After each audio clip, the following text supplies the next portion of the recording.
What has media been saying about what is going on in Africa? Listen to this. Somebody said, not investing in Africa is missing out.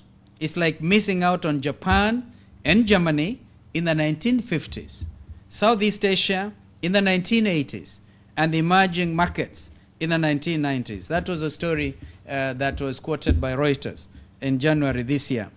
Another one says, Africa is becoming the new Asia. Africa remains at the very frontier of emerging markets. That was according to Newsweek in February 2010. Another one says, economic recovery and growth is coming to Africa faster than many had expected. The Economist of March this year.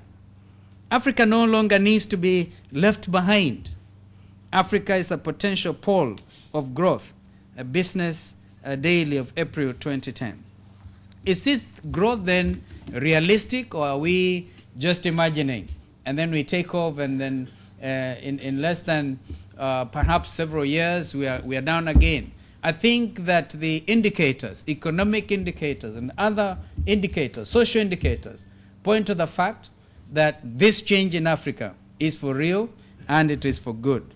A lot of our countries, Egypt included, are experiencing a very interesting phenomenon where 65% of Kenyans, for instance, are aged below 30 years.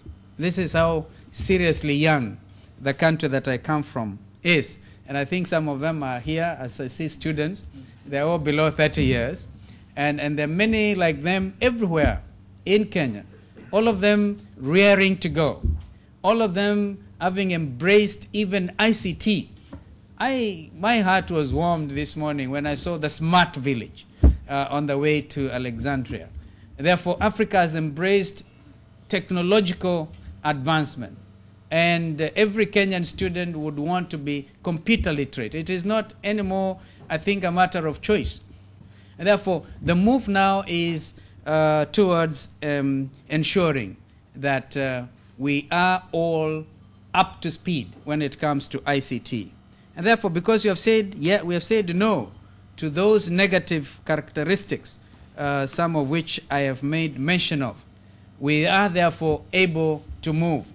We have actually also said as Africa, and the leaders, I did mention NEPAD, we have actually said that the era of conflict in Africa is behind us as well. So, although today we hear there is unrest in Côte d'Ivoire, I can tell you that can only be short-lived, because that is misapplication of democracy, if you allow me. This is just a very unique small example, because I see the movement elsewhere in Africa. Egypt has just gone through elections, and I see that everybody is open about this. And therefore, we must realize that we cannot develop, and this realization is full, where we are fighting between ourselves. This university has a campus in southern Sudan, and that country, the part of Sudan, will be going through a referendum in the next 1 week or so. We wish them well from Alexandria and urge that whatever happens, there should never be a return to hostilities between the north and the south, because Sudan, as we know it today, is Africa's largest country in terms of geography. And I know that they've been struggling to make sure there is peace in their midst. And therefore, whether Southern Sudan chooses independence or that it does not choose independence, the message you are sending and we are getting from Sudan is that the time to give peace a chance is now. What are the challenges that actually continue to take us back? There is, in my mind, some very interesting competition taking place in the world today. China is investing big time in Africa, but if you look at it, they're actually moving into the area of infrastructure. Obviously, some of the countries are giving them some very interesting concessions, and others are saying, yes, when China comes, they come with very few conditionalities. And although the world has gone through of course, trying to recover from the economic crunch of yesteryear, but it looks to us that China has decided to be a serious partner with Africa. And I think that is where we need ourselves to be able to accept that how do we relate to an emerging superpower after the United States that is in actually China. But of course, you can say the same about Brazil, about India, and India in particular are very strong in ICT.